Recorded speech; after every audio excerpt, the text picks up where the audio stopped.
And I'm back. I told you I'll be quick.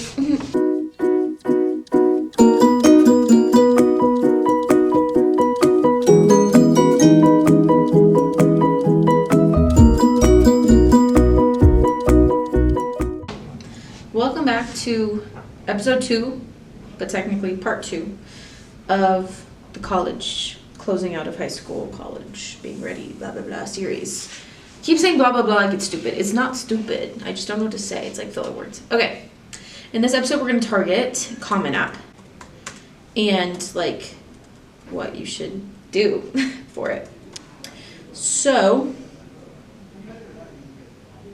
let's see. The Common App itself kind of annoyed me at the start, but it's something you absolutely have to do. Let me look up, because I don't remember the exact date, but when did Common App open this year? So whenever it opened, Common App, like the application for yourself, like for your own information, all of like to be make an account, opened August 1st this year. I didn't do it until like school started, like a week after that. Do it as soon as you can. Because as soon as you can do that, the sooner you can like start like looking into colleges and stuff. Because how Common App works is like very, I don't know, very different than you'd assume. I think I thought when I first they first talked to me about it, it was kind of just like a dashboard for applications to other schools. Like you get on there and it has like it already ready to go for you, and it has the questions and you just write it like an essay. But no, it's very set up. It's actually very like organized, and I actually really like it. So when you get the app, you have your Common App profile needs to be completed, and going through it, you have to give them like your name, birthday, address, contact details, so your phone number, and like demographics about yourself. So your gender, height, your pronouns, I said that very weird, your race, or if you don't want to answer, you do not have to answer that one, or your background.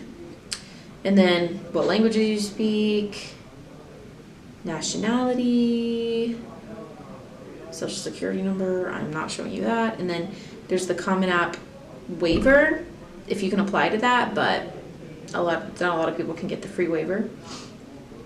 The fee waiver, like to get it waived, to have to pay for applications. Household will be like your family. You can list your siblings and your parents. You have to do in-depth with parent number 1, parent number 2, and then your sibling. And then you talk about your high school, when you will graduate, and then colleges, I assume, even though I haven't been in college yet. I think it's for the people that are reapplying to other things. And then your grades and like your class rank, all of that jazz. And then you have to list all of your courses, which is very amazing. I'm sorry that I'm listing this like over and over again, but like I'm showing you how long this process is and how it's necessary to do it as soon as you can, because you don't have to do this last minute. Any of your honors, like stuff that you've been recognized for, community service, and your future plans, test taken, which is ACT usually, and then other activities you've been involved in. You have to list all of them, which mine is took forever. Responsibilities and circumstances, those are like certain things that you have to check off if you fill that position. I did not. And then your personal essay. And then when you start, there's a list of colleges you can pick. Like you choose which colleges you're interested in, and it shows you which ones require an essay and which ones don't require your personal essay. And then, like I said in the other video, there's prompts, 650 words. The one I chose was discuss an accomplishment, event, or realization that sparked a period of personal growth. Like I said, there's a lot that fall down the same path of like, what's something you've done that's affected you? Like that's why I picked this one, because I had thought of this in advance. My essay, I applied with this essay to Mizzou, University of Colorado Boulder, Pace University, University of Oregon, and NYU. And I got into all of those. Woo! And then the ones I didn't need it for, I also got into those as well, because I'm just a boss. But anyways, so that's what's helpful. Like I said from the first video, of having something in advance, because that helped me shoot that essay on that paper and have it done. I knew what I wanted to write about and I wrote about it. The next thing is like any additional information you'd like to share. I didn't share any. And then your courses and grades, and then there's certain like places you like apply to that require your transcripts, and the only one that I applied to that required that was Oregon, but all the other ones didn't, which is actually really helpful because it takes a lot of time. And then you list 9th grade, all your courses, 10th grade, 11th, and 12th. And then any other courses you've taken over the summer, which is what I did. And then after that opens your overview of each of your colleges to apply to. And you can apply either early action, early decision, regular decision, rolling admission, which the ones near us do rolling admissions, which I really like. It's like the quickest one, I believe, like, because I got my results very quickly for that. Which is really cool. And then my early decisions that I applied to were NYU. And I think that's my only early decision, and I got in, but I wasn't able to actually do it, which kind of sucks because you're supposed to like go to the one you get early decision for, but guys, it was $400,000 for 4 years. Who said that? Anyways, so yeah, that's like the Common App process. I really did like a speed run of it, but because it genuinely just like, it's really not fun. That process is really not fun, but you have to do it because, as I just said, that literally took a while of me to just list all the things you have to do. Do it as soon as it opens. I don't know if it opens the same time every year, but this year is August 1st. It'll probably open around the same time, I assume. Another thing that's really helpful with Common App is there are some schools that give you direct offers, like based off of like your application responses or like anything. There's offers that like already would accept you, and there's some that are in your state. I got one from Alaska. Like, what? Some of these I haven't heard of, but that's okay. But there's some all over the world. Like, I've gotten some from Oregon, Oklahoma, like Tennessee, like really cool. I really like that. That's also helpful. So yeah, this is a very major thing that you need to focus on and get done, but also it's really helpful. Like, it's so organized on here that you can apply through Common App. A lot of people applied through the website of the colleges they're interested in. I stuck with Common App just because I really liked the outlook of it and how it was narrowed down by like each like part. It does the same thing as your Common App profile. Like, it goes like family, education, activities, essay at the end.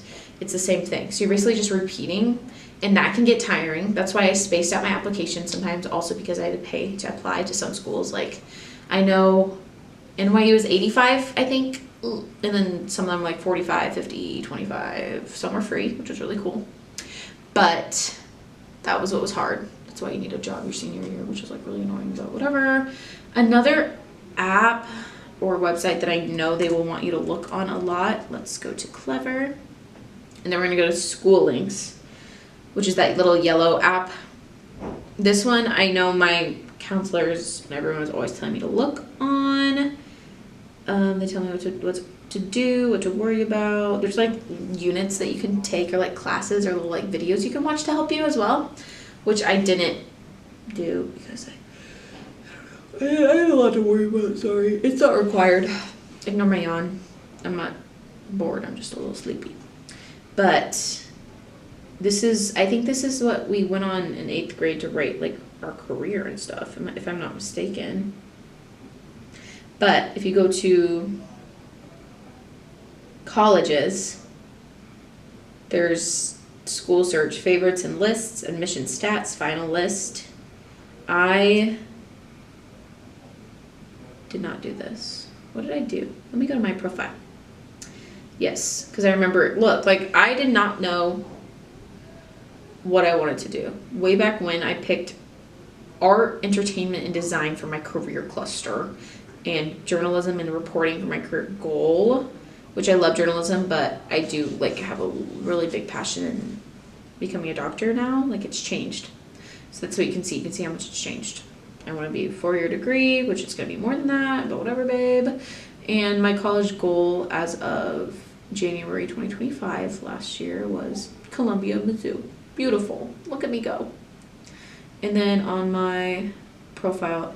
Talented 11th grade student, I'm actually senior now, with multiple interests looking for a job opportunity. Enthusiastic for a successful future. Oh, so cute. My volunteer was faux pas. That was years ago. Oh my goodness. So yeah, I haven't updated this, but as you can see, I was on Common App more than I was on School Links. But just because there's a lot on here and I kind of get lost. What I like about Common App is it's a little more narrow. But yeah, so going back to my first video, this is something you should also be worrying about in the summer, which I know everyone's like, it's summer though, I want to live, I want to have fun. Juniors, lock in. I'm serious, because it's important. At least like start like mid-July. You could have June in like half of July, but as soon as it hits mid-July, it's time. You need to focus on what you need to get done, because I've missed deadlines and it's not fun to miss deadlines. You don't like that. But for those that know what they're doing, I think you guys will be okay. But look, this is so cool. Like, I'm on my Mizzou application status and it's all checked off, it's done. And I'm ready to go. And I'm glad I got there, and I got there because I did my stuff. So I need you to do your stuff. I'm saying this even though I was a little behind on the Common App thing, but because of that, it did cause me stress because I also had assignments in school as well as filling out that profile. If you do it, if it starts August 1st, like this last August, that's good because school doesn't start here until like what, 14th, 15th? And if it does, like, that's fine. Like, then you have, what, 13 days to fill it out, and then you don't have to worry about that until school starts and whenever colleges open their applications, because a lot of them don't open until a certain time as well. But yes, that's the only thing I had to say about Common App. Reading it through, going through that with you, because it's really cool and really nice and fun. And not really nice and fun, but it's really cool. And I know that can get tiring, but it's really worth it in the end because look where I am. I'm here comfortably and I'm done. Like, this is my last piece of advice to you guys. Like, I explained Common App. After that, like, I'm done. Like, this is it. I can stop woman-splaining to you guys. Isn't that amazing? You guys are probably so done with me. But, yeah. That's it. That was so fun. That was amazing. And this is like my second to last episode. My last episode will be very soon. And it's going to be my farewell episode. And so stay tuned because it's going to be really good. Really sentimental. Very scenty. So yeah, that's it. Bye, my lovelies. Thank you for watching this 2-part, 2-episode little section. And I will see you next time.